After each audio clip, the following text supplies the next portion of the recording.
কথায় আছে যেমন মা তেমন ঝি তেমন তার নাতিপুতি। মা যদি ভালো হয় তাহলে তার মেয়েটাও ভালো হয়। মেয়ে বয়ফ্রেন্ড নিয়ে আসছে রুম ডেটিং এ, এর ভিতর মা এসে পড়ছে।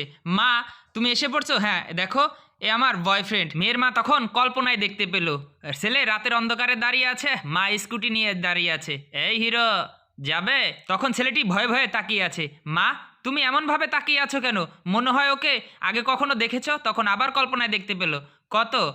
30,000। আচ্ছা 30,000 ঠিক আছে মা, আমি ওকে খুব ভালোবাসি। মা আবার কল্পনা দেখতে পেল।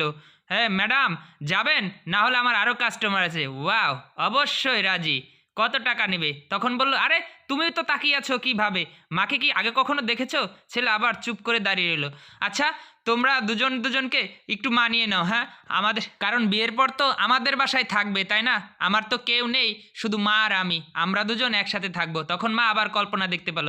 চলো তোমাকে দেখে আমার পছন্দ হয়েছে, তুমি যা নাও তাই দেবো, কারণ আমার 2 বছর হয়ে গেছে, স্বামী নেই, আমি এখন একা আছি। Okay madam deal done. আচ্ছা অত কথা না বলে ওঠো গাড়িতে, যাও তোমার কাজ শুরু করে দাও। ওকে তখন গাড়িতে উঠলো। আবার কল্পনায় দেখতে পেল ছেলে। আরে তোমাকে দুজনের কি এমন হইলো যে কথা বলতেছো না? দুজনের মুখ একদম গোমরা হয়ে গেছে। আর এদিকে মা খুব মুখ চুখ কালো করে আছে। আর ছেলেকে যখন কথা বলতে গেল, প্লিজ আমি ওকে খুব ভালোবাসি, আমাদের দুজনকে আলাদা করবেন না। তখন বলল আরে বোকা, মা আমাদের সম্পর্ক মেনে নিয়েছে। তাই নাকি? রিয়েলি? হ্যাঁ রিয়েলি। তখন কল্পনা আবার দেখতে পেল।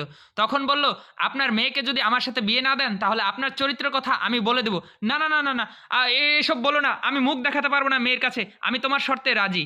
ওকে রাজি। তো শাশুড়ি মা তো মেয়েও পেয়ে গেলাম, মেয়ের মাকেও পেয়ে গেলাম, এখন কিন্তু আমার দুজনকেই চাই। ওকে ডান। সত্যি মেয়ের মা যদি ভালো হয় তাহলে সেই ঘরে মেয়েটাও ভালো হয়। ভিডিওটি ভালো লেগে থাকলে শেয়ার করে দিবেন।